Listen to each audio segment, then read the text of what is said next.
Chris. Everyone, please take your seats.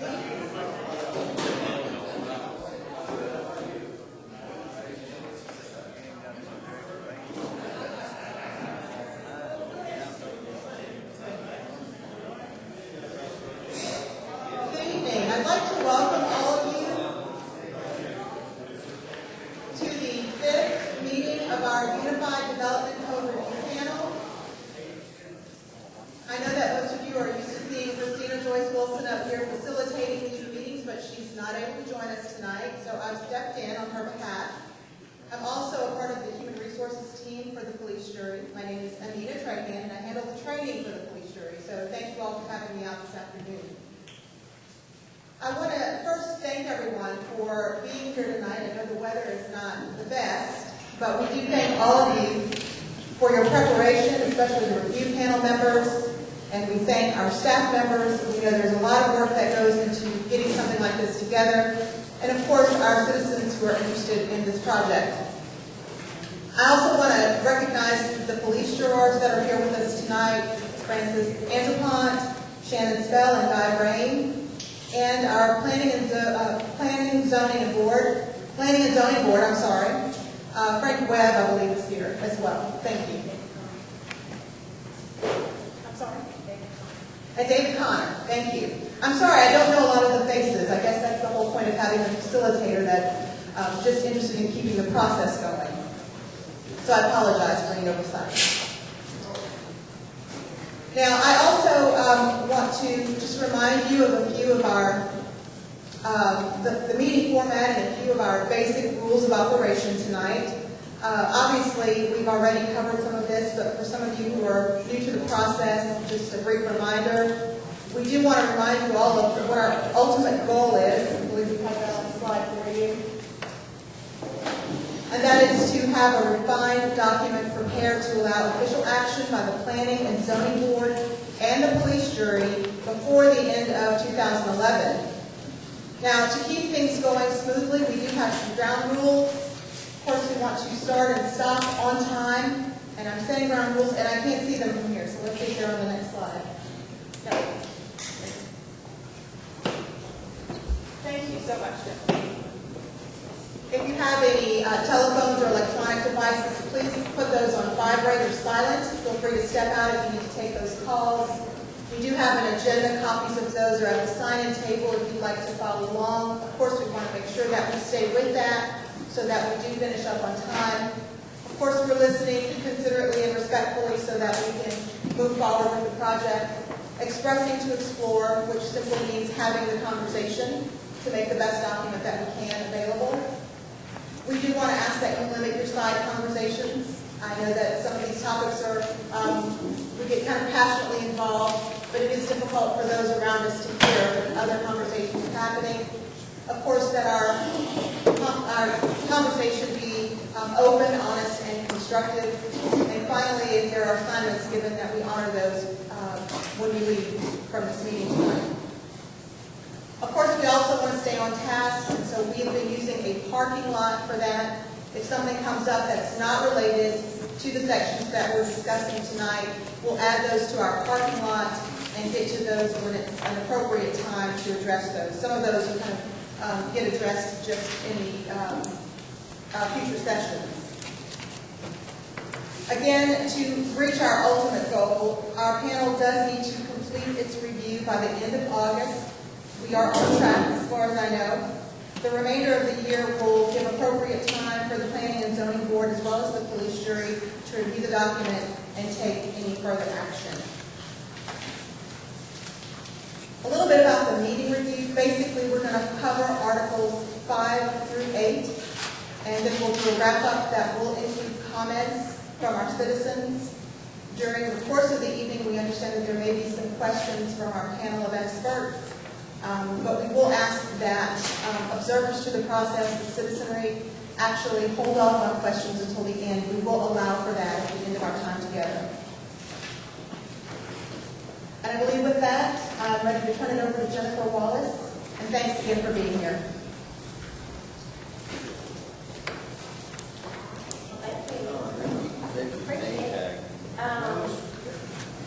I wasn't as prepared tonight as I usually am, so I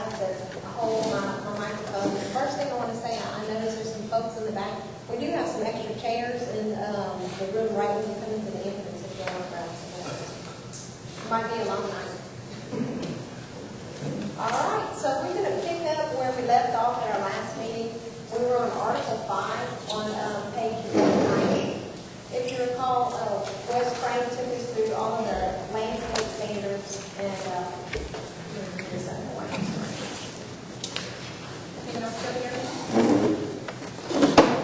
so where we're starting tonight is minimum parking requirements.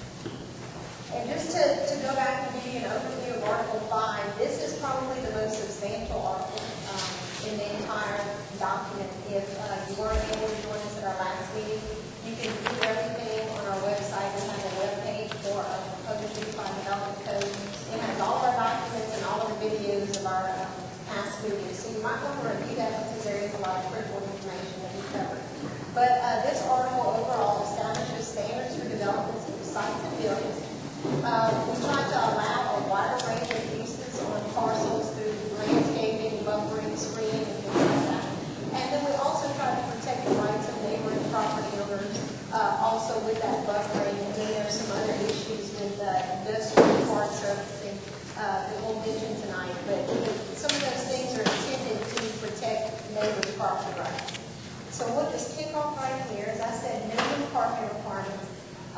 This is a somewhat new section. We did have parking requirements before, but we kind of added on a few things. So we're requiring all the spaces that are located on the development site. These spaces cannot be within a right-of-way or an easement. The parking requirements are modified to fit with the land use matrix that we covered in Article 2. So if you remember, we modified some of the wording that we used in the permitted land uses, and we tied it into the land use-based classification system. So what we did on page 191 in that table 5-11, we just modified the wording to match what we have in that land use matrix, and we also changed up some of the requirements there. And I noticed that you guys didn't have the previous code, and I handed that out at the last meeting, and it looks sort of like this. For those of you that were not here, if you don't have that, it looks like this. We do have some extra copies at the top of the column in front of y'all if you'd like to take one home to review it. But just to give you an example, retail sales, under our existing code, it's one space per 300 square feet of floor area. But in this document, we propose one per 400 square feet. So there's some places where we're actually trying to be less restrictive and give people more flexibility. So I'd like for you to take that home and compare the new requirements to the old. You can always, at any point, email me or call me with your comments if you go home and think of something. So please feel free to do that. On page 192, at the very top of that table, restaurants, drive-through, and drive-in restaurants and snack bars. We just have a blank there per 100 square feet. And I just wanted to point out when you do your review that should be 1 per 100 square feet of customer seating area. That was omitted and it has been corrected, and you'll see that in your updated draft. I'm sorry, I didn't get this on the right slide. So now we're on to page 193. Parking space and lot design. So here's where we say that the parking must be dust-free park surfaces. And I'll go over with you in just a second the definition of that. The parking, again, cannot be in the right-of-way. Backing into the right-of-way is prohibited, and all parking spaces must be accessible. So you can't have a parking space when another parking space is empty. All the parking spaces have to be accessible at all times. Just to give you a little bit of information, when the staff was reviewing things, the table on page 193, 512, parking space design standards, the aisle width, we did not take into consideration the difference between a double aisle for parking and a single aisle. So your updated draft is going to have a differentiation there, because we know that you don't have to have as wide of an aisle in certain situations. So we're going to modify that. As I said, the definition of dust-free hard surface is going to be added in a future draft. And just to tell you exactly what that means, a hard surface vehicle use area or drive is paved or covered with compacted aggregate or other durable surface approved by the director. Paved surfaces are presumed to be dust-free. Aggregate surfaces shall be considered dust-free if they are coated, sealed, or treated, or composed of materials to minimize the generation of dust. And again, where that's required, that is to protect a neighboring property owner, because we know that in our climate that sometimes the aggregate is really, really dusty. So we put that in there. Definition of paved, that is not currently in this code. So in the updated draft, we're going to define that to say surface with asphalt or concrete meeting or exceeding minimum design standards to support anticipated loads. Now, except for single-family and duplex dwellings, that's seen on page 193, head-in parking is prohibited, and I have an example of that on the slide. And again, parking spaces have to be designed where they're accessible at all times. So this is just an example of that head-in parking that we want to prohibit. I think everybody's familiar with Kathy's Deli that's right there on Ryan Street, and I'm sure that you can even see by this picture that this lone car is right out front and the bulk of their parking is on the side. So I think most of us can agree that that's a safety hazard that probably needs to be prevented. Is it just parking areas that have to be hard surface, or is it driveways too? It says all required parking and drives shall be dust-free hard surfaces. So is crushed concrete considered hard surface? Let's go back to that. Covered with compacted aggregate or other durable surface approved by the director. So it's up to the director? Yes. And then aggregate surfaces shall be considered dust-free if they are coated, sealed, or treated, or composed of materials to minimize the generation of dust. Jimmy, is as a director, crushed concrete something that you approve now, or is it something you're trying to get away from? I think we'll look at it and just see kind of what the demand is. It's a lot more. I mean, it's a lot more expensive to go the other way. I understand.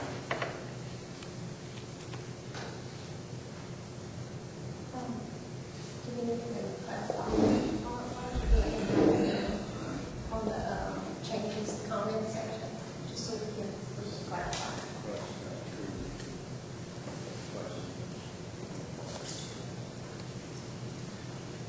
All right, we're going to move to loading standards, which actually begins on page 193, but the bulk of that information is on page 194. These loading standards, first thing I want to tell you, is that they only apply in specific areas. These are not parish-wide. So right now we have the Nelson District and the Lake District, which we've talked about in meetings past, has been an area where there's higher architectural standards. And then we also have these design corridors, and you've got the map in the back of your book. It says that there's higher architectural standards there. So in those three areas, these loading standards would apply. You have to meet certain parameters that's shown in table format on page 194. These two specific things. And the regulations relate to the number of spaces, the number of loading spaces that required, the location of these spaces, and the dimension of the spaces. And the intent here is to ensure that these loading spaces don't front the corridor or other high visibility areas. We don't want the loading docks to be next to a residential area unless there's some type of buffer provided to protect the residential view and sounds, things like that. The use of the loading space, again, cannot impede the use of any other parking space. All right. So next we have page 194. Hey, Jennifer, I'm Yes, sorry. sir. I'm going to back up 1 second. Something else that may need to be addressed in that 5.04 about the drives and parking areas. What about laydown yards? On page 193. Yeah. I mean, it's not brought up there, but you shouldn't have to. In an industrial area, I wouldn't think that would be, a laydown or that's something completely different. Well, it says, the last sentence of A, unless required as a supplemental condition, paving is not required for vehicle use areas in an industrial district where the spaces are at least 150 feet from a residential district. What about light industrial? Well, that Is that included? industrial is light industrial, heavy industrial, either one. The only place that it would kick in is if it's next to a residential district. Well, but there's I mean, I don't know, there are laydown yards in areas in these industrial, light industrial complexes that are adjacent to residential areas. And all those would be grandfathered. So this I'm not- document is just. I'm not talking about the grandfather, I'm talking about the ones that come, and, you know, I actually would have to pay the laydown yard. That's not the intent, it's not the intent. Well, the intent is to protect those residential dwellers from industrial uses that are right nearby. Because remember that typically we try to separate residential from industrial uses, but we're hoping that with some of the things that we put in here, that we can have more, When you've got areas right now that are zoned heavy industrial, and there could be a house next door to it. and if you And live so, in that house. if that one house is there, Right? and it's in this heavy industrial area, you're And not if gonna, you lived in that house, how would you want it to be? well, Would you want the parish to just let them do whatever and have dust flying at all hours of the day? Could you repeat what you said about dust and how to deal with it? Did you say something like you had chemicals? Yes, you can treat it. Is there improved list of chemicals? We know that. No, we would probably leave that up to the developer to provide some kind of documentation to us. Well, I mean, it's possible it's wrong. It could be more of an issue than what we're trying to do. So we should not Well, allow I that to think get all. maybe speed limits or something. That's. Speed limits on private property. No, but just, well, yeah. You're gonna require people to put chemicals there and spend extra money. Perhaps it needs to be some type of ordinance regarding construction where they can do it, to maintain a certain speed. I don't know, just a thought. Well, we can do that. So we have speed limit, we have chemicals with runoff, and then the issue that Matt has where a residence is located next to them. I think it depends on the ratio.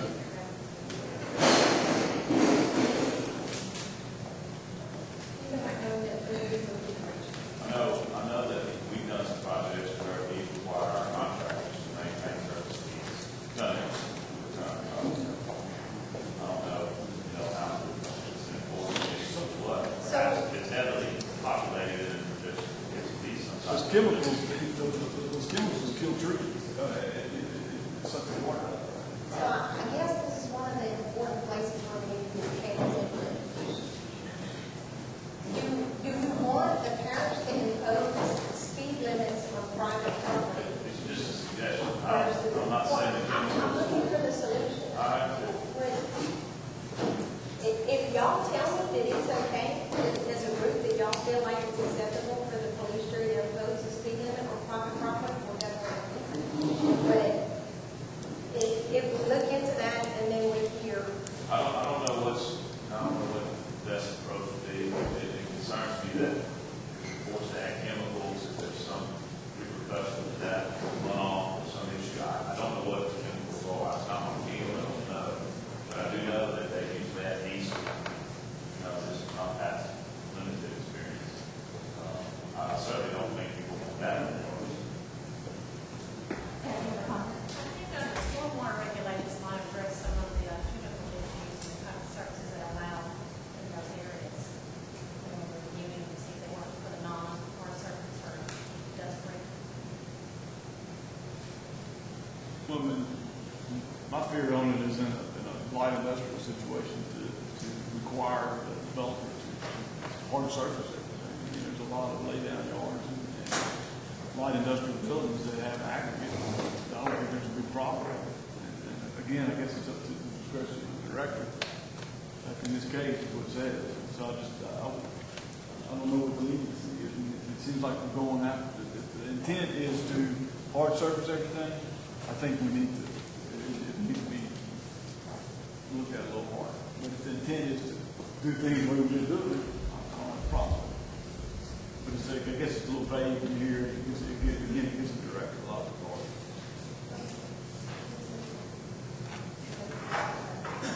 Speed limits on private property, taking a look at the ratio there, laydown yards, it's paving required, and crushed concrete, is that acceptable? Well, not just crushed concrete, aggregate, I guess is a better word.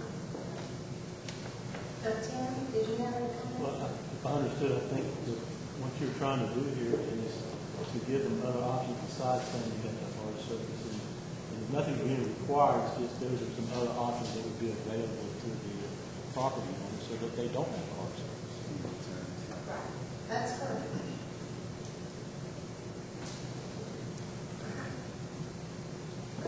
Could people speak up or enunciate there so that we can hear what's going on? Yes, please. They understand the word you're saying. Do we have volume with us? We do.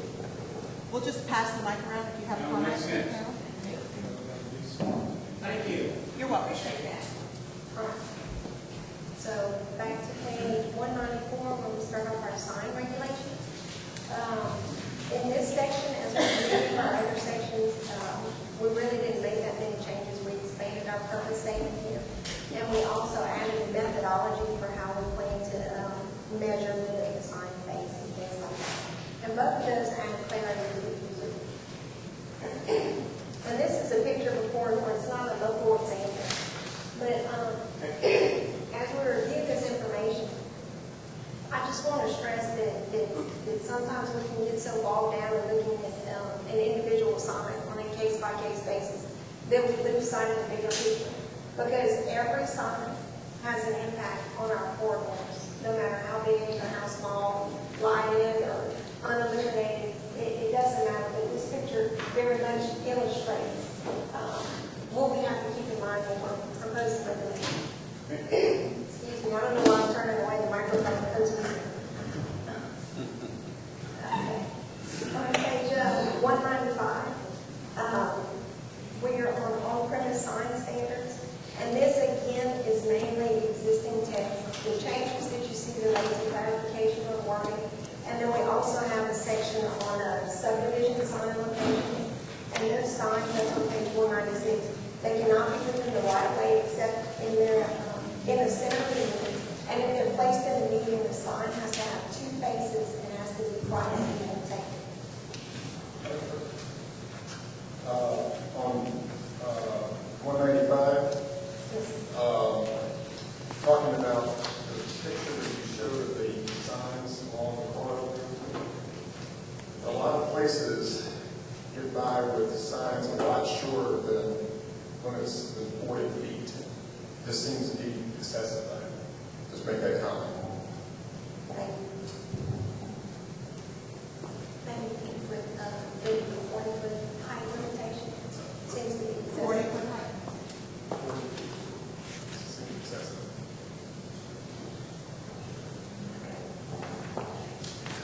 So on page 197, we have off-premise advertising. Excuse me, if people are making comments, tell who they are, and if they own a business, or something like that, that would be interesting for the general public to know. On page 197, off-premise advertising. Again, this is mainly text. In this section, I want to point out that in that book that we had over there, remember when we started this whole process, I showed y'all how we have various codes that are all over the book, and it was tough for us and tough for citizens to find what they needed. In that big black book, the on-premise sign is actually in the zoning section, which alphabetically puts it at the end of the code, where the off-premise sign section is in the building chapter, which is at the beginning of the code. So I just wanted to point out that that's an advantage of the Unified Development Code because it puts those together. So changes in this section relate to references and where we consolidated sign requirements from the previous code and the interim development ordinance that was adopted in 2008. On page 202, we have a list of exempt signs, which is something new that we've never had in our code. These are just very common sense items that are now legally exempt. We have the menu board at McDonald's at their drive-thru. Now that's a hidden sign and is legally exempt. A house that has house numbers on the sign in the front yard, that's again legally exempt. It's just common sense items. On the next page, on page 203, we start prohibited signs with the bulk of that being on page 204. And this is, again, a new section. It prohibits certain types of signs for safety purposes or for aesthetic purposes. Examples here might be trailer signs, portable signs that we see all over town. Those are prohibited because they're a safety issue, because they may start off in a certain location and then because of the ease of movement wind up closer to the road than they need to be and present site hazards. They might be located within our right of way and things like that. On page 204J, I need to point out that we have a typographical error there. It says sign that omits a sound vapor odor. It should actually be sign that emits, and we'll have that changed in the next draft. And Calvin Thibodeau is not here tonight, but he did email me some comments, and he actually said that he felt that this section was perfect. Advertising signs and right of way. On page 205, for PowerPoint's actually on, I apologize for that. This is another section where there's no substantial changes, which you see is basically what's in our existing ordinance, except for references. Yes, sir.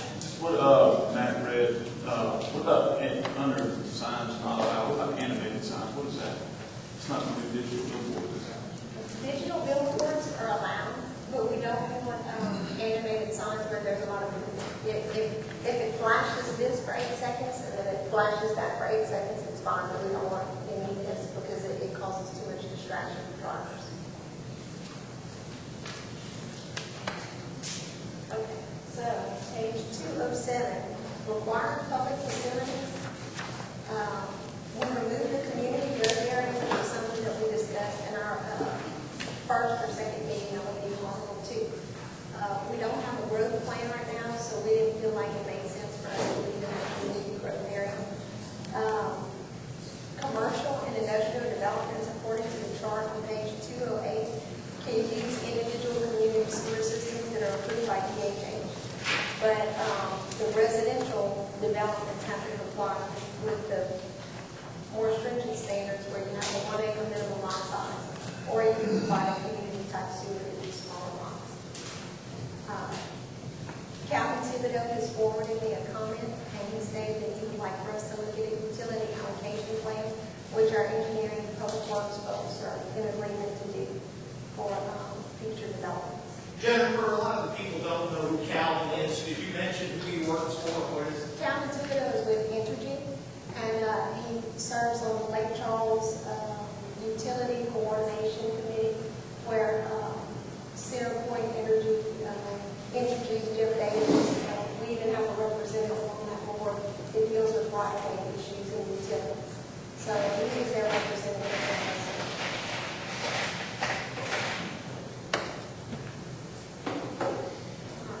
On page 209, fiscal impact analysis. This section is the same as it always was when it was adopted. Page 209, traffic impact analysis. This is another spot where there's been no significant change. I apologize for that. The staff does plan to modify wording in the traffic impact section to defer to Louisiana DOT on state maintained roads, and any changes that are made will be highlighted in the future drafts. And I know that there's been some questions about what type of subdivision would trigger a traffic impact study, and Tim has informed me that a subdivision with 100 lots or more is going to trigger the traffic impact study. So that just shows you that some of the smaller developments will really be impacted by that. On page 214, transportation standards, again, no significant changes. Street design standards are here, and we plan to actually go back to some pre-existing wording, some pre-2008 wording that's much more simple on page 215 and bleeding over to page 216. So we'll have those changes in the next draft for you, but again, it's really just going to simplify the wording and not really change the impact. I do want to point out that in the last meeting, I provided all of you with the street cross sections. Those belong in the back administrative manual. If you weren't here, Natasha has some extra copies that she can provide you. And I believe we also posted those on our website. So any of you in the audience, you can just go to the website and pull up any of the documents that we're referencing. These sections have been in place since 2005. They may be modified as we evaluate Captain Thibodeau's comments about utility allocations and right-of-way preservation and things like that. But again, any changes are going to be highlighted for you. On page 219, drainage impact analysis, there have been no significant changes. We did, however, change the order of some of the paragraphs. On page 221, for example, if you look back at 222, there's a green paragraph that's struck through, and then you go back to 221. We just moved that paragraph. And the difference between the green, I'm sorry, the difference between the green and the red is just an issue with Microsoft track change features. There's really no different meaning. It's just we moved one at one time and it turned red, and we moved another one another time and it turned green.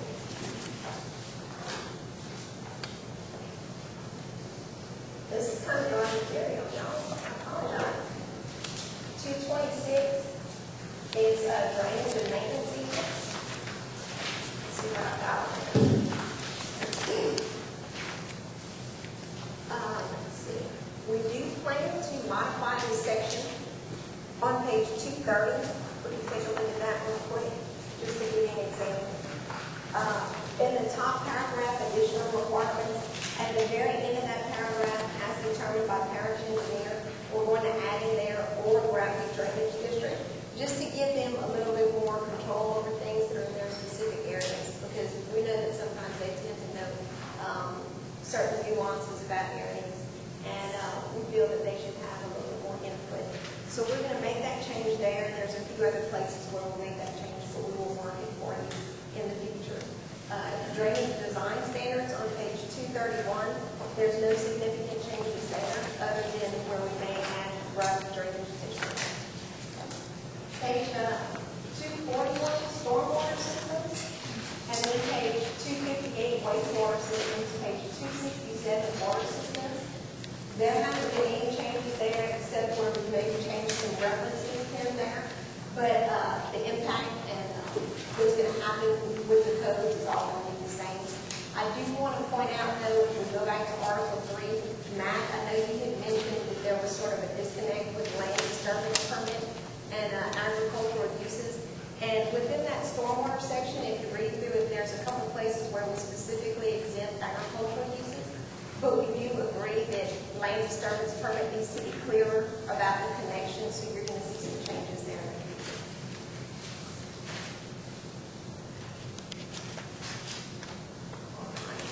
And there was also a question asked about our stormwater area. And on our GIS system, for me to zoom out this far, I couldn't get many of the road things to come up, but on the southernmost point is Lincoln Road in South Lake Charles, and then the westernmost Carlos Drive in Carlos, and then as we go north, we're going to go north of JoJo Road, and then to the east, we're almost to Highway. So this is the stormwater area that we discussed earlier. It's available on our GIS website if you want to zoom in and see a specific area. And this map is based on U.S. Census population data, and we're federally required to use that map. So we're delineating the boundaries that we see here. On page 269, grant and rights of way easements, and then 270, other improvements, there's been no changes there.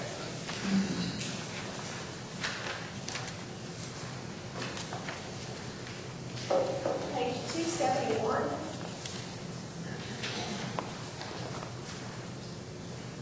The staff is going to add on page 271 under private streets. The staff is going to add a reference here that sends you back to Article 3, because there's a section in there that has to do with the process for having a private street. So we're going to add in a reference, because that's one of the disconnects that we found as we go through. The ownership and maintenance of open space and other common facilities.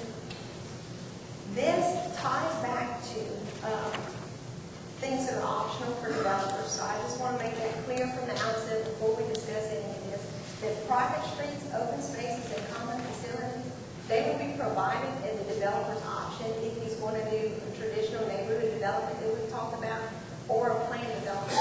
So that you've got here some information on how that open space can be maintained. Purely optional. Yes, sir. I think it all say that. Okay. Can you write that down for me? Adding what there, I'm sorry.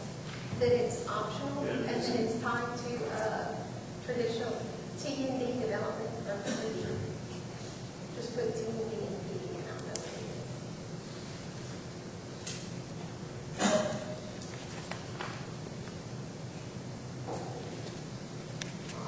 Non-conforming situations,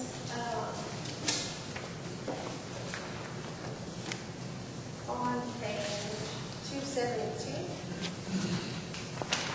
And I believe that I gave you tonight non-conforming out of our existing code of ordinances, page 1603 down to the bottom, just if you compare the two. What we have in our existing code, it is very simple. When you read through it, it almost seems like it contradicts itself. So what we did in the Unified Development Code is we split up all the different categories. So within the code now we have non-conforming uses, non-conforming sites, structures, lots, and signs. So we separated all those out so that if someone comes in with a certain situation, they can go straight to it in the book. And citizens can even do the research on their own and figure out what's going on with the non-conforming use. We do feel that this section adds some flexibility. Just for example, if you live in a single-family residence and you're in commercial zoning today, and that house burns to the ground, you're not going to be able to get a permit to rebuild it by right. You would have to go through a zoning hearing. But this document allows for those types of situations to have a permit issued as long as it's within a certain time frame after the damage occurred. So we feel that this is a good thing that has more flexibility. And I think we might be ready for some discussion on Article 5 overall. Panel, time for input on Article 5. Remember, our audience members, our citizens do want to hear from you, so we're going to just pass the mic. Do we have any questions, comments, suggestions, or changes or additions? We're kind of going along with it, I guess. I think we wore them out last time. And we had a lot of good discussion on Article 5. On the non, And an announcement of who you are. yeah, Matt Red, on the non-conforming, we talked about this back in the earlier sections, about when these rules kick in. And so, like, for instance, in a design corridor, if somebody remodels it, what extent can they remodel until the new regulations kick in? On page 274, it talks about non-conforming sites. And if you look in that blue box, non-conforming sites may be continued until a change of use increases parking requirements. So if you plan to remodel or upgrade interior, even spruce up the outside, until you add more parking requirements, you're not going to have to comply with that regulation.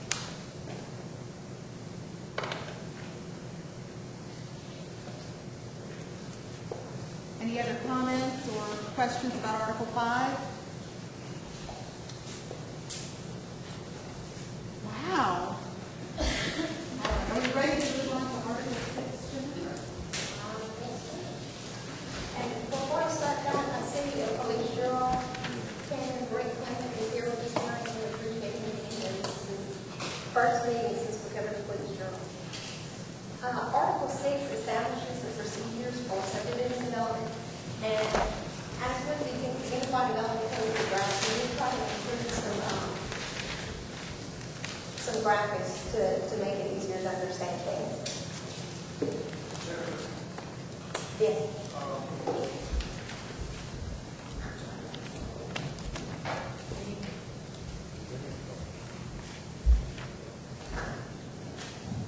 Russ Adams from the City of Lake Charles.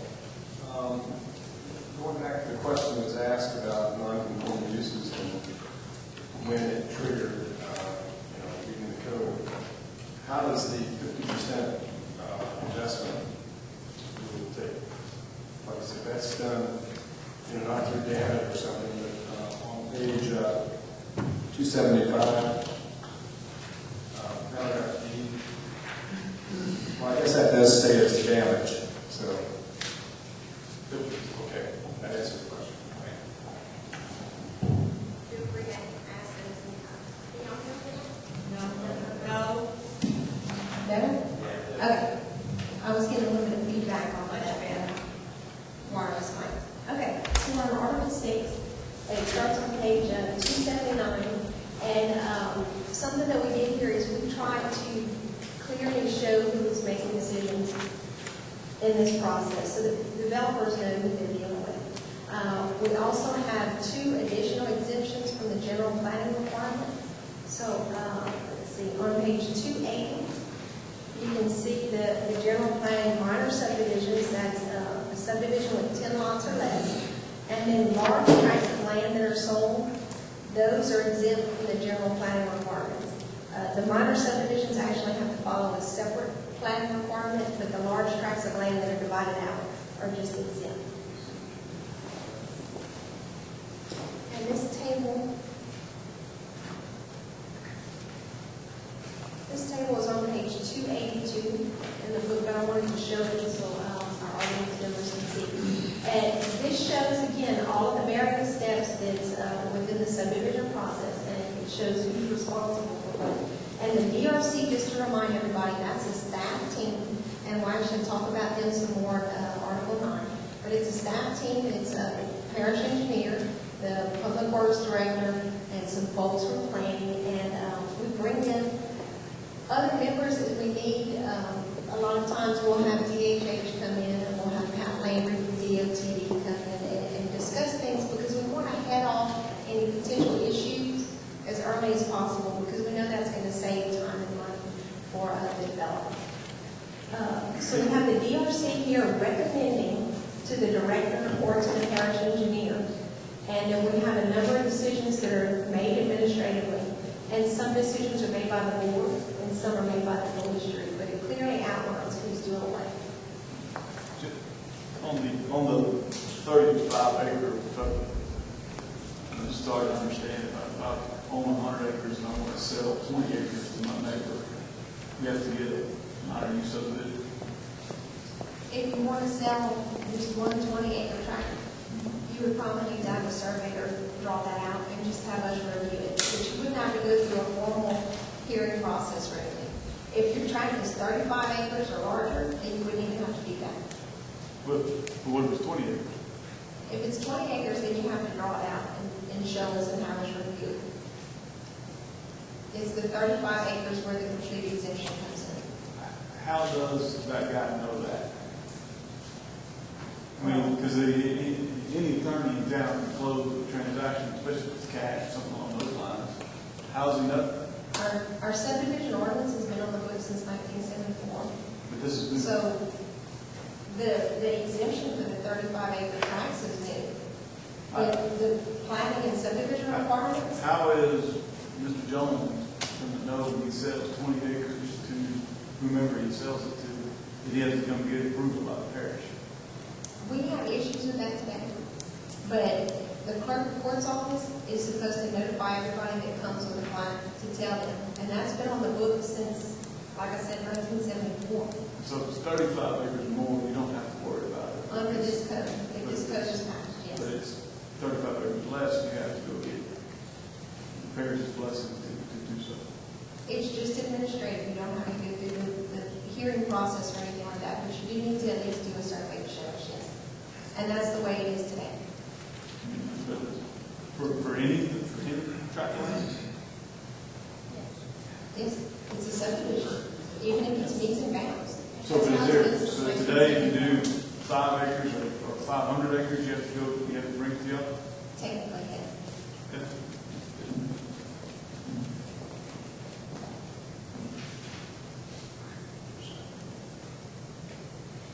Page 282, major subdivisions.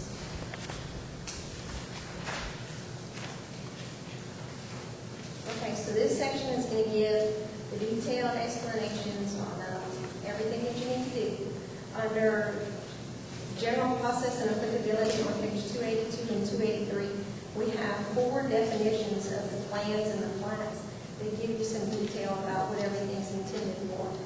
And this section also gives responsibility for administrative decisions to the director of planning and the parish engineer.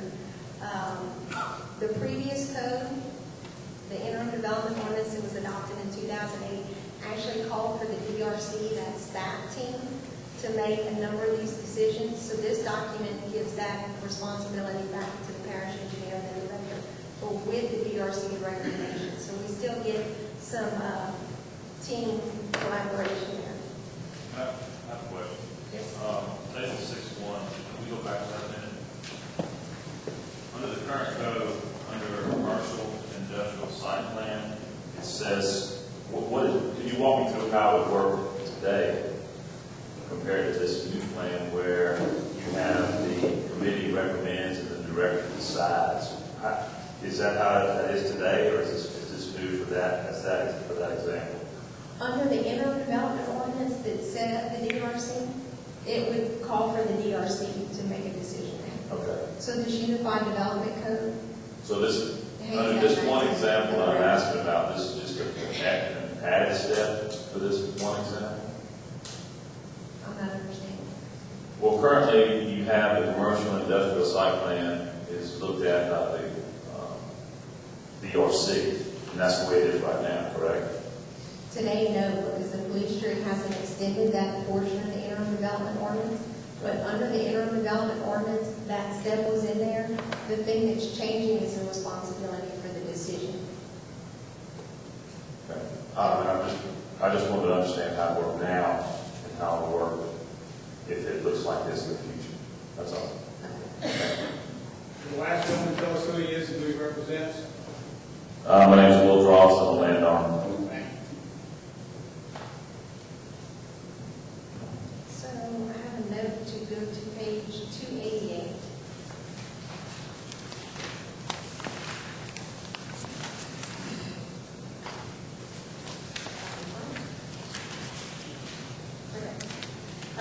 Under D4, there's a red section that talks about the police jury allowing the advancing or oversizing of public facilities.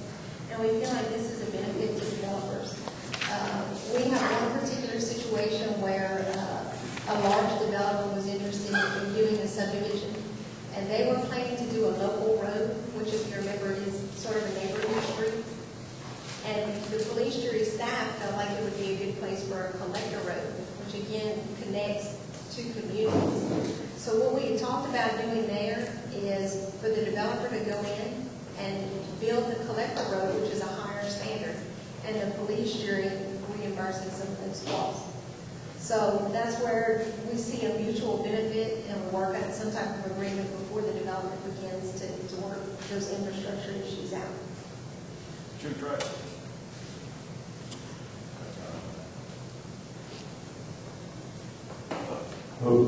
Matt Red. Not that y'all are not doing a efficient job now, but as far as the DRC committee in this process, is there any way, I don't see any language in here as to a timeline that once the developer hands it to you guys, that y'all have to turn around and get it back? Is that in here? You know, I'm not sure that it is, but we'll check.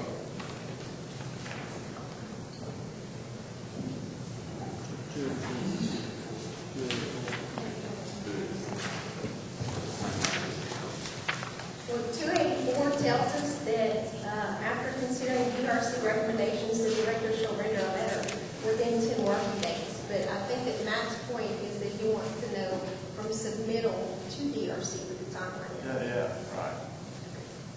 So this, yes, add the timeline for DRC to director. And I'll note that.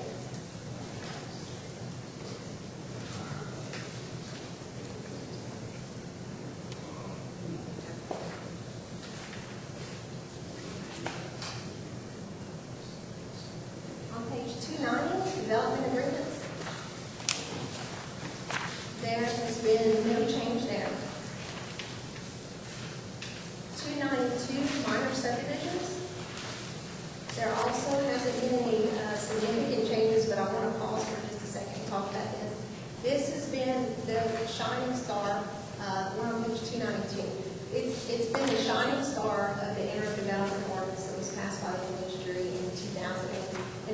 this procedure that's outlined in this section, a developer that plans to do a subdivision with 10 lots or less goes through a much more expedited process, because under the major subdivision process, you have to go before the board to get a preliminary approval, then you have to get engineering approval for infrastructure, and then you go to the police jury for final plat adoption. And what happens under the minor subdivision, and I need to say, if you're doing infrastructure, you're going to have to go before the police jury and go through the major subdivision process. But if you've just got 10 lots on existing road frontage, it complies with all of our standards, it goes to the DRC, and then the director is authorized to approve it administratively and sign off on it, clear with the clerk of court's office, and all that good stuff. And Tammy actually handles our subdivisions within the office. Do you know right offhand how many developers we've had come before us since 2008?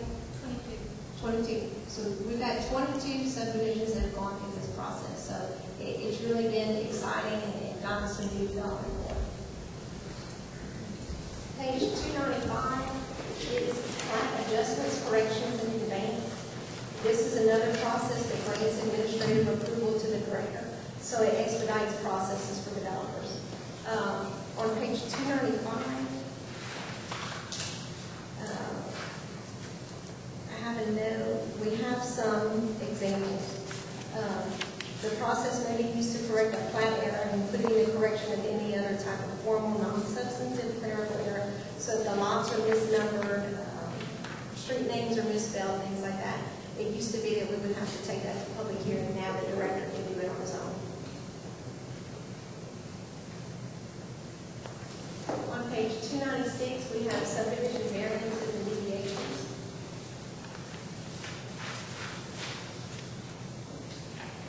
And something that's new in here is that deviations can be made administratively.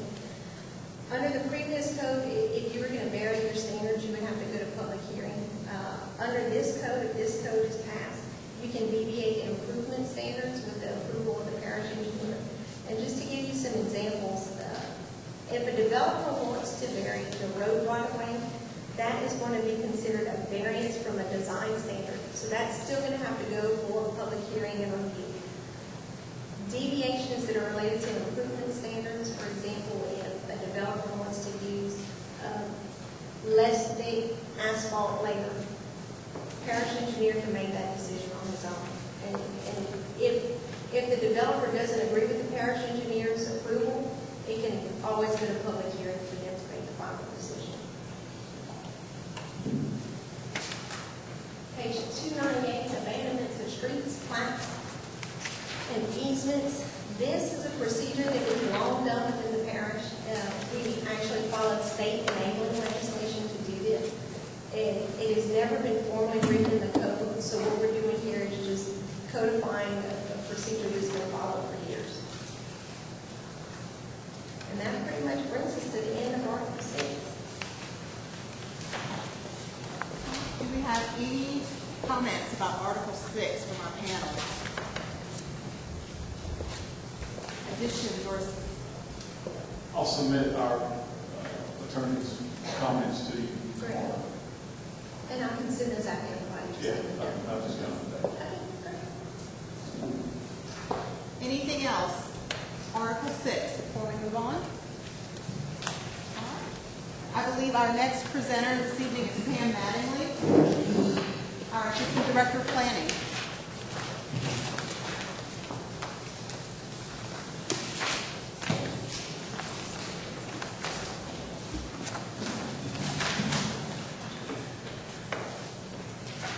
Good afternoon, everyone. I have great news and good news.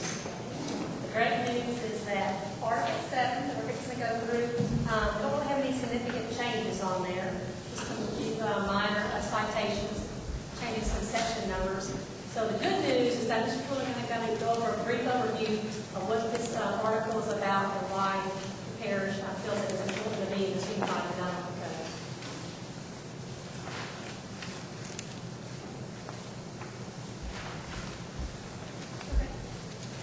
Floodplain management regulations. Actually, what we just went over in the subdivision regulations was the first set of land use regulations that the parish adopted back in the 70s, that Jennifer referred to.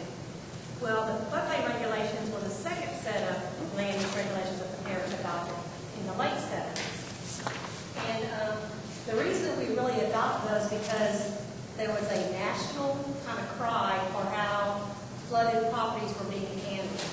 And the situation was that there was flood insurance was available to people to purchase, but it was very, very expensive. So the federal government decided to come in and help people be able to purchase flood insurance at a subsidized rate. So they came in, basically took over the program called the National Flood Insurance Program and subsidized flood insurance so you can buy flood insurance at an affordable rate. Well, along with that, of course, they required you to do two things in order to be able to buy flood insurance.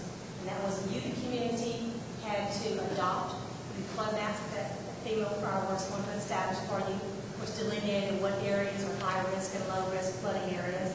And then, of course, the floodplain regulations, which is this article, it talks about how you have to process all of your requests that come to you to get developing in your community. So the parish decided to agree to adopt the regulations. Since then, we have amended the regulations many times to keep up with some of the development and also to keep up with federal regulations that were required for us to change because it is a federal law that we basically adopted and implement here at the local level. Along with the regulations, the banking industry got involved too because these involved a lot of properties. And so the banking industry decided to, in order for a person to purchase and build a home, and they were getting a mortgage, they were required federally, they had to purchase flood insurance because the bank basically was taking a risk of investing in this property. And just Matt, I'm just asking you as a real estate professional, like what percentage of people have to go through a lending institution to get a mortgage when they purchase property?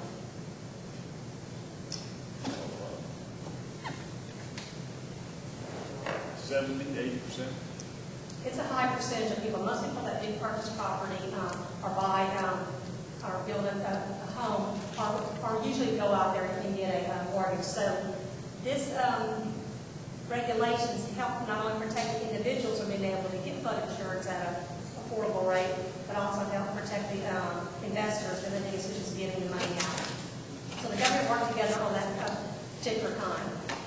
Just right now in Coxsackie Parish, 46% of our land is located in a special flood hazard area. That means it's the high-risk area where you have a 1% chance of flooding in any given year. And our properties vary, the elevations around here from the lower part of South Coxsackie Parish to 3 feet above sea level to 83 feet above in DeQuincy. So depending on where you are, the flood regulations requirements do vary and require different elevation requirements. But no doubt, we have lots of areas that are not in the special flood hazard area that also are prone to flooding. And according to FEMA statistics, about 29% of the properties or claims that they get are properties that are in non-special flood hazard areas, your lower risk areas. That's mainly due to drainage issues that you have in your areas or huge rainfalls and it's not accounted for in the flood studies that were done to calculate for the maps. We've recently done a lot of changes in our flood maps. I know y'all have heard about because we've gotten new flood maps, the whole parish, including municipalities, got new flood maps this year. And we went through years of input to get these maps and working with FEMA.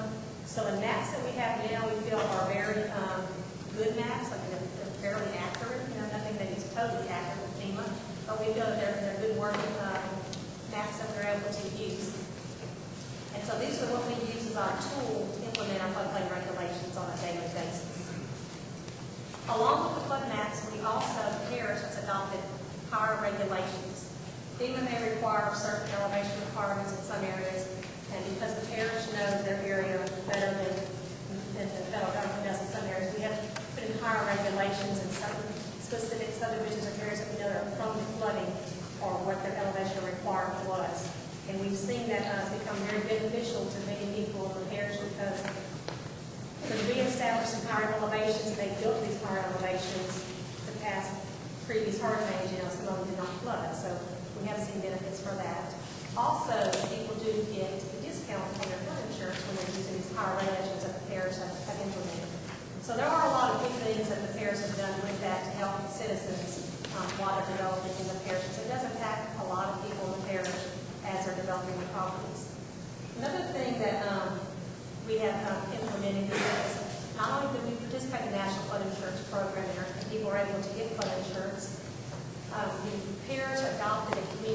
system, which is similar to like the fire rating system on your homeowner's policy, where you get a discount on your homeowner's policy.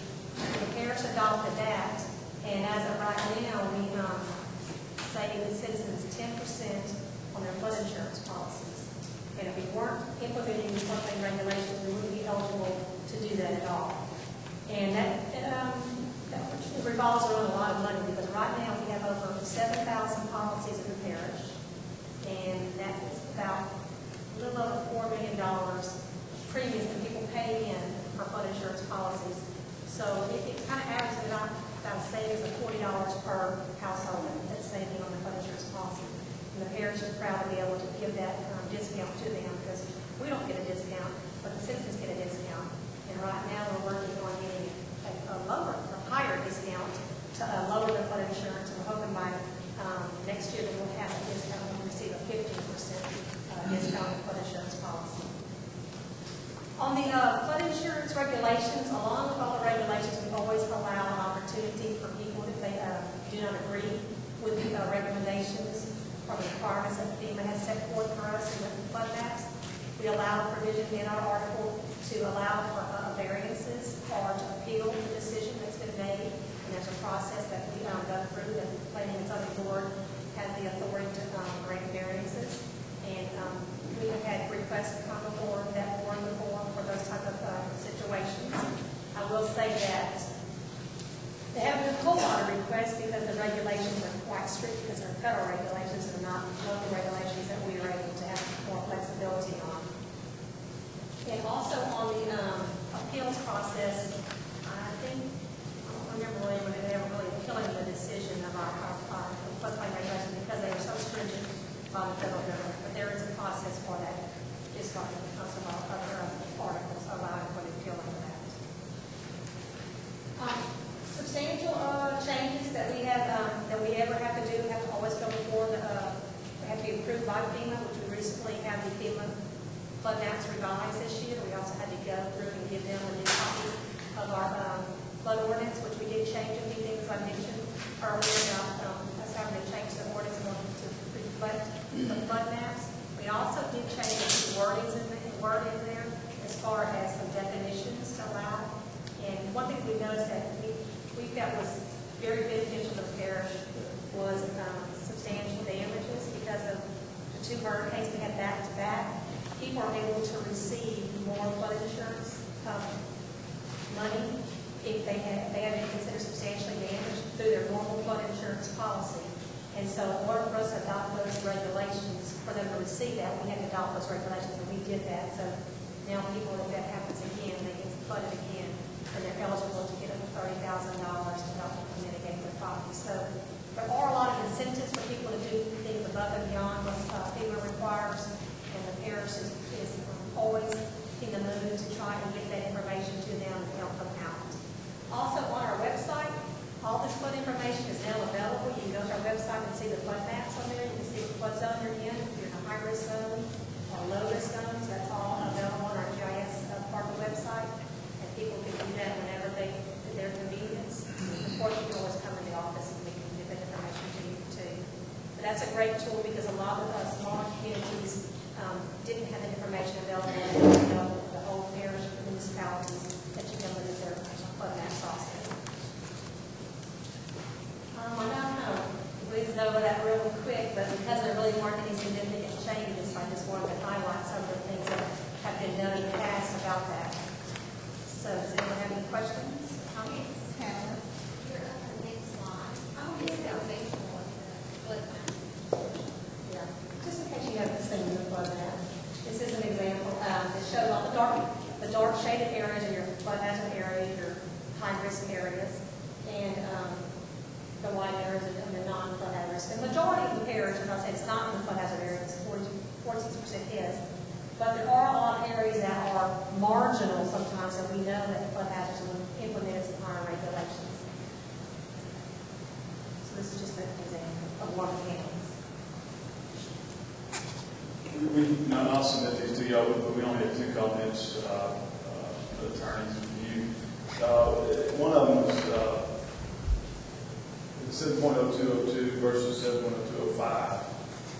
it says that if you are in zones A, AE, and DE, you have to go through this process. But if you're not in those zones, you have to go through this, or it kind of contradicts itself. Well, the flood, when it talks about the floodplain, all properties are in a floodplain in the Council Parish. Just if you're in a high risk or a low risk. So it does apply to all development. Now, the ones, the AEs and the A's and the B's have elevation requirements, but they're still regulated under this ordinance. Okay, well, I think I'm going to submit this to you all, so just take a look at it. It seems to contradict itself. Also, this is 7.0306 about recreational vehicles.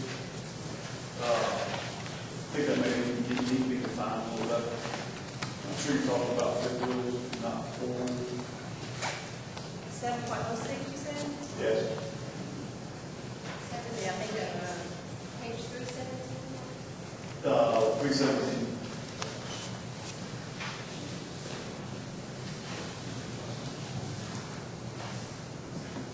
I think that's defined in the last chapter.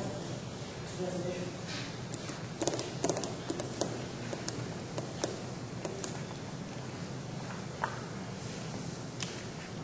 And which part of 7.06? I just think it may be defined in the back. I don't know. Page 380. Apologize if it is. But if you have a self-propelled vehicle, obviously, the four-wheelers, it should not apply to it.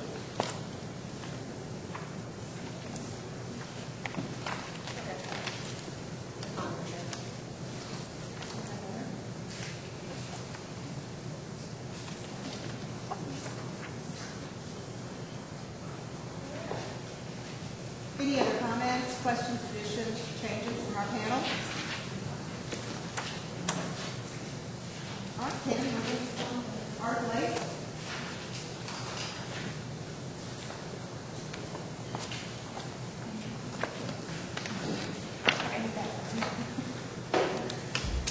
Coastal zone management. First of all, some people are asking, what is the coastal zone and where is the coastal zone? We are 45 miles from the coast, so why do we have coastal zone regulations? And in the 70s, the state went in and defined what the coastal zone is. They took all statewide, basically all of the coastal parishes, the 19 coastal parishes along the state that either join the Gulf Coast or the coastal waterway, which is why Country Parish is within the coastal zone now. So our coastal zone boundary is the Cameron Parish line up to the intercoastal waterway, all the way to the Texas line, and then with the intercoastal starts coming down to Cameron Parish, it cuts off right there.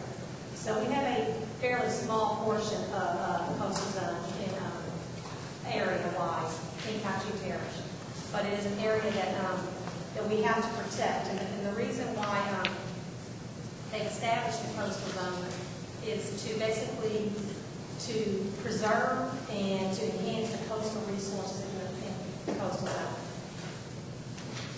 This whole coastal zone was adopted in 1986. The state decided in the 80s, or actually 70s, and we adopted our whole plan. Not all parishes have adopted a coastal zone program. They're making within the coastal zone, but they didn't actually adopt one because they just let the state basically do their program, and they don't have so much commenting authority, and they don't have a program. So the parish felt it was very beneficial for us to be able to go out there and develop a program so we can ensure ecological sound development in these areas and be able to have some commenting authority whenever people are applying for permits and activities in the coastal zone. Here's a picture of the coastal zone. You can get on now. Show it.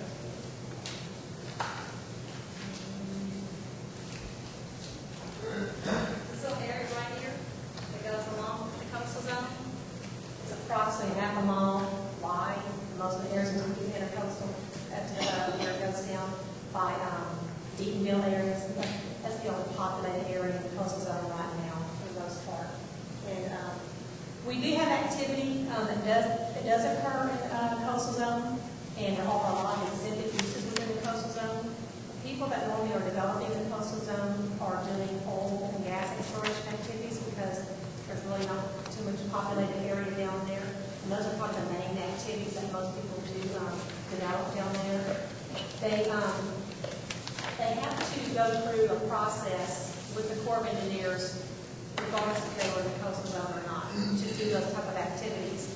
So this is just really another layer that CARES is able to look at and view environmentally for when people do development down there. And that's why they have developed this zone, so we can go in there and make sure that the development is done to protect and preserve the resources. A lot of resources that we think of when we think of coastal zone, so I think of coastal zone, is wildlife, fisheries, aquatic life, and something that Texas would probably really like to have is water resources. I mean, those are huge for us to be able to go down there and make sure that people are not doing things that directly negatively impact those areas. So these are reviews that we're able to look at along with the Corps of Engineers and other state agencies that review these permits as people are making applications for these type of developments. Along with that, we have developed local coastal permits, which we do approximately 2 permits a year. So we have a very small coastal zone. So those permits do come before the police jury whenever an application is made, and we have commenting time for the public is able to make comments, and they go through the process. So there is a longer process when you do have a coastal zone, maybe like an extra 30 days because of the public hearing process, public comment process that we have to have. But it's really not anything extra than you would normally have to do if you were just submitting for a Corps of Engineers permit. Just as an example, one of our properties that we did, that was developed right next to the coastal zone, the Capture Point Landing, that property is right outside the coastal zone. Whenever you have activities that occur outside, the parish or the local jurisdiction is able to make comments on type of permits that are issued out there.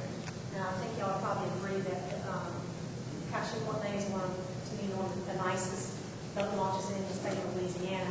And because of it being located near and around the coastal zone, we were able to get funding to do these type of projects. That's another significant reason why the parish has adopted the coastal zone, so we get additional funding for projects that occur in and around the coastal zone that would not normally be developed if you were not in the country, if you did not have a coastal zone program. The coastal zone, as I said, was developed back in the 80s, Capture Parish it was, and they do propose to expand the coastal zone. The state has done a study to propose it, but right now it's kind of a back burner. So in the next legislative session, they intend on taking it up again. They have a new proposed line of where they would like to increase it, and we will get that new proposal again whenever they present it back to us. The one they presented to us right now, the police jury did not accept, and so it's kind of in a holding pattern. That's all throughout the state, not just kind of the parish, but throughout the whole state. And so they've enlarged it in several areas and actually decreased it in a few areas. But we will warn the affected parishes if they did want to increase the coastal zone to bring it up a little further with them. So this would have an impact on the areas, but like I said, we don't have as many activities occurring in the coastal zone out there. So this would just involve some more review for the parish if they were to increase the coastal zone. Of course, that'll all have to be addressed with the legislature and the police jury has to approve those. So that's pretty much it for the coastal zone. Does anyone have any questions? Just to show you a close-up, I'll talk about the coastal zone. It's not the most populated area. Right here, we're coming along. There is the West California, right there, on the west side of the national thing. Of course, the Great Road is the road to the right of the Great Road. Just to kind of give you an idea of the largest area within the coastal zone and where the population is. My only comment, you mentioned one of the meetings when we were here, so y'all pursuing a grant for the coastal zone area? We do. We have 6 projects going on in the coastal zone that we got grants for to do coastal restoration projects, and a few of them are along the intercoastal waterway. We're implementing, we have one project going on right now that's getting ready to go to bids for that. So again, that's another thing, because the parish has a coastal zone, and we've been able to get a little over $8 million to do projects. Where did the proposed extension go up to? It's proposed to go about 5 miles north of where it is right now, which is kind of a little bit south of Highway 108, and you kind of go across the parish in the Carlos area. All right, from our review panel, any other questions or comments? I have a question. Yes, sir. Let's get your. With regard to this process wherein the parish would now join the state and federal entities in granting permits in this area of development, does the parish have or intend to have the expertise to make those decisions that the state, the state's already equipped to make to grant those permits? I mean, are we ready for those type of procedures? Parish has been reviewing those since the 80s when permits come through, and we've been commenting on them since the 80s with parish staff. So what are we doing here then? Maybe I missed what, if you already do, you said it would be an additional 30 days, you thought, for the parish to grant a permit in addition to the state bodies. What is that? What would that entail? Well, that's currently going on right now. Because trying to compare the difference from a community that's not in the coastal zone, a parish is not, to one that does have a coastal zone. Or for copies outside the coastal zone, you wouldn't have to go through that process because you're having to get a coastal use permit. So if I'm in the coastal zone, I don't have to get a permit from the parish? You do. For example, if you're up in Mossville, you're not in the coastal zone. I understand. You get a Corps of Engineers permit, you go to their process. So if you were down in this area, you get a Corps of Engineers and a parish coastal use permit, which would be about another 30 days. But we're currently doing that now? We're currently doing that right now. Okay. All right. Thanks for clarifying. Anything else regarding Article 8 before we open up for the public?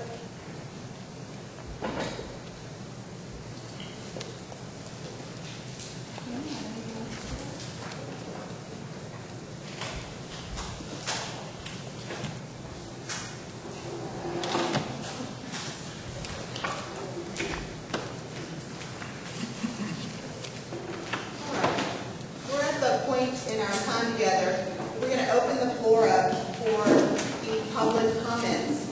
A reminder, though, before we get started, that we do want to keep these comments relative to the conversations that we've had tonight, discussing the articles that we've discussed tonight. So with that said, I saw a hand going up already, and I'll ask that we kind of keep that same form with the panel, that you stand and announce your. Thank you, Jane. That you stand and simply announce your name and if you have an association that you'd like to announce as well, and then state your comment or question. We'll try and keep these as brief as possible. I think the weather is holding out for us, and we're running a little bit ahead of time, which is a good thing. We may make it out dry tonight. My name is John Sanders. We mentioned federal money grants. Does the parish stand to receive any additional grants or funds from the federal government or NGOs for adopting the finalized UDC? Jennifer? Answer that? No, we do not.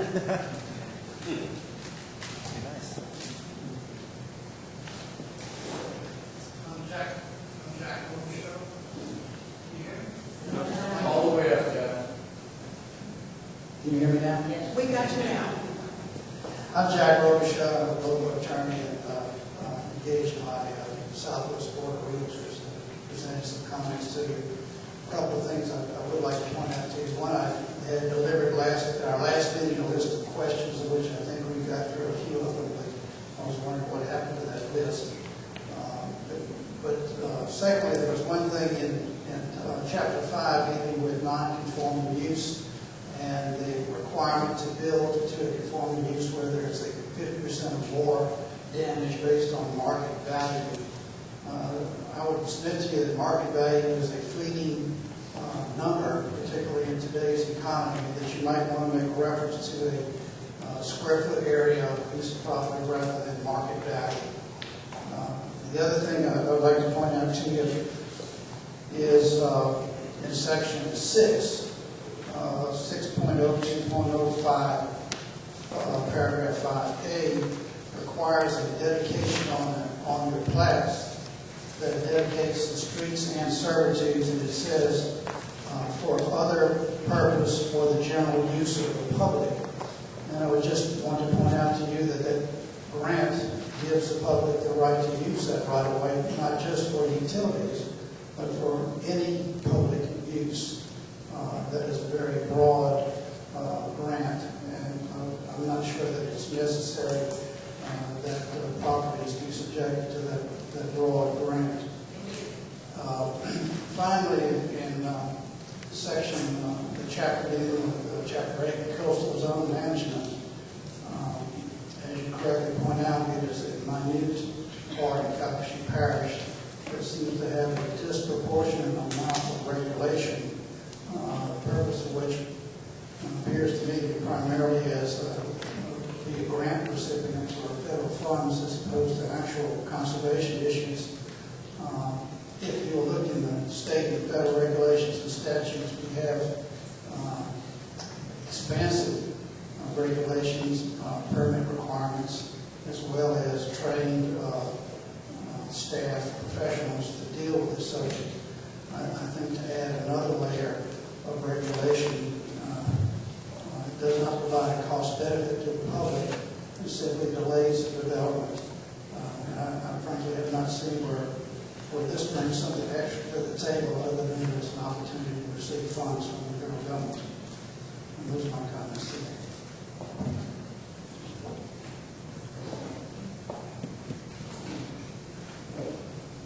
Any other comments or? Not a lot of support.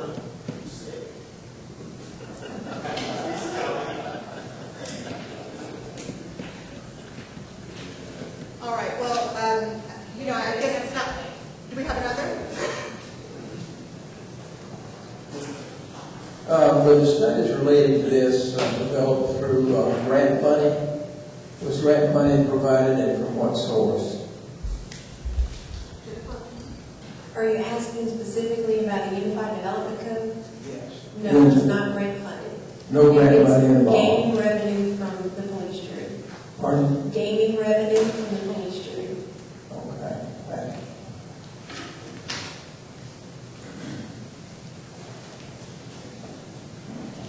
Georgie Gibson, I don't know if y'all realize the more money you take from the federal government, the more authority the federal government has the right to come and take over and tell you what to do.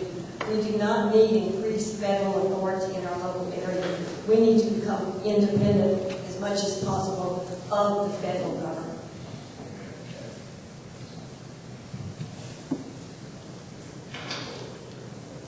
All right, any other comments? We have another thing?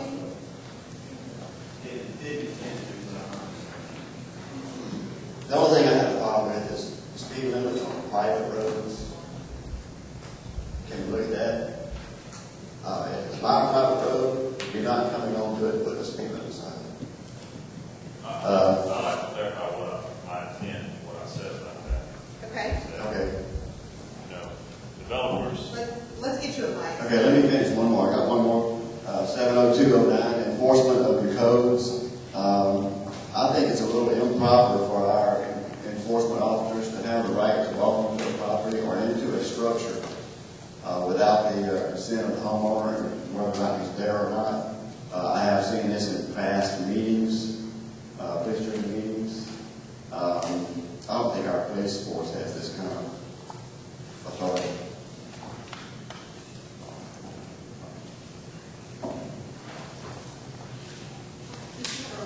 Yeah, well, I just wanted to clarify, I was discussing alternatives. I'm certainly against speed limits on private roads. I don't think, I'm not a lawyer, I don't even know how that would work anyway. I'm merely suggesting alternatives to requiring developments to minimize dust, and was looking for alternatives to having a company spend extra amount of money in any kind of development. I just want to clarify that.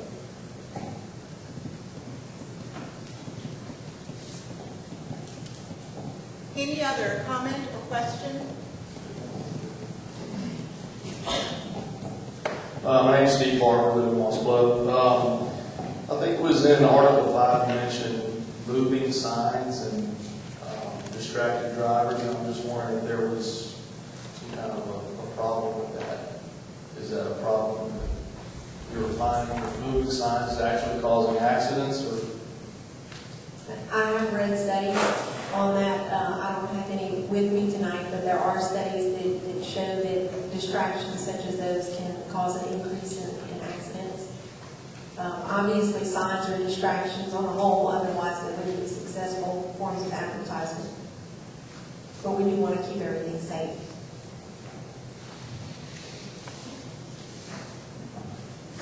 I'm Sheila Peterson. In reference to the signs, I would also like to possibly see it addressed as far as the signs in reference to corner signs for the purpose of advertising locally.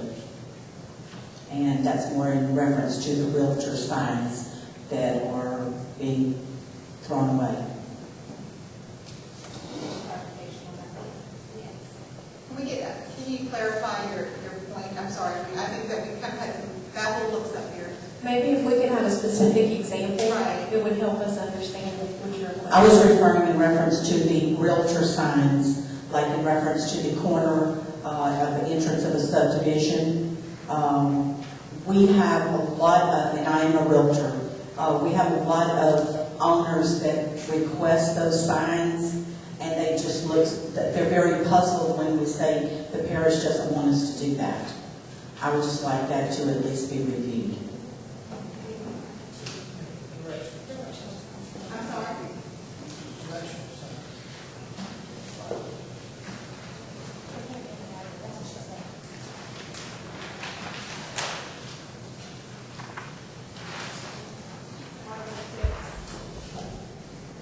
Ms. Peterson, just to clarify, you would like to be able to post directional signs within the right-of-way? Like an entrance to a subdivision or, to show that there is a house for sale. And mainly from the standpoint that the owner or the ones that request is, so they seem puzzled whenever we say that we're not supposed to put those up, but yet they're seeing, different other types of signs up. So they don't understand why, a lot of them do not understand why that cannot be done when there's other advertising signs that are created. We can look at that. Thank you. All right. Do we have any, this is the final call for questions or comments. There's one more.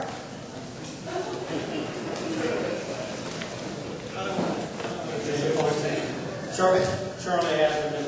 I just want to reiterate, and it was a good example here earlier, when questions were asked, when specific sentences were read, like, this is how it's going to be, paragraph whatever, sentence C, this is it. We would encourage that every section have the intent clearly posted. If anytime there's a concern or a question, you would defer to the intent of what you have in the following paragraph.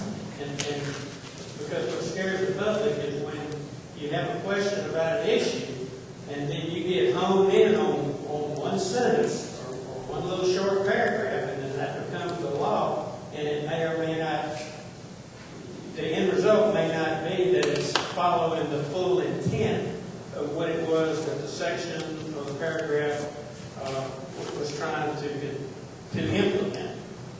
So I would just ask that you be very, very cautious and making the regulations actually follow the intent rather than the specific word. And again, I thank the committee for your volunteer time and doing it. Thank you so much.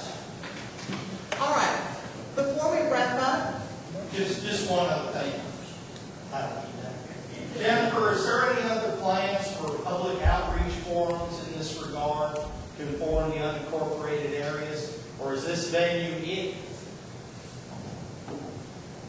The public review panel is going to meet again next Monday, and then August 22nd, and then it would go before the planning and zoning board and the police jury, probably more than once. So there's numerous opportunities for the public to comment. Now, we do issue a press release every time we meet.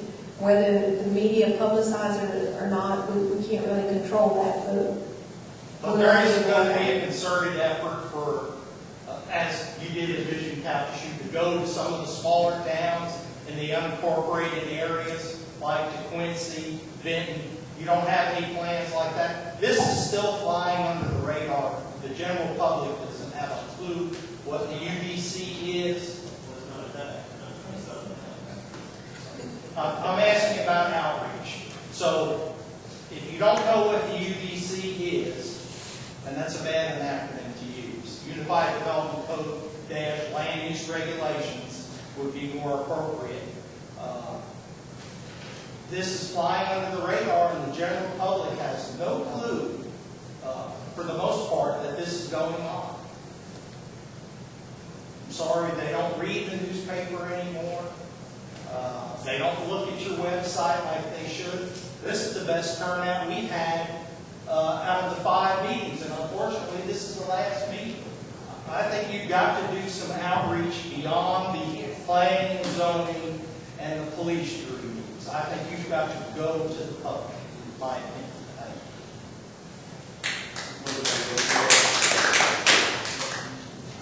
One thing. This is going to be our final comment. Is this final document going to come back before this panel before it goes to the police jury on the zoning board? Are they going to be the final document? Are we going to have one final meeting with this panel? We'll meet next Monday to finish up and go through Article 9 and the administrative manual, and then August 22nd we'll present the new draft, and we'll go through the highlighted sections.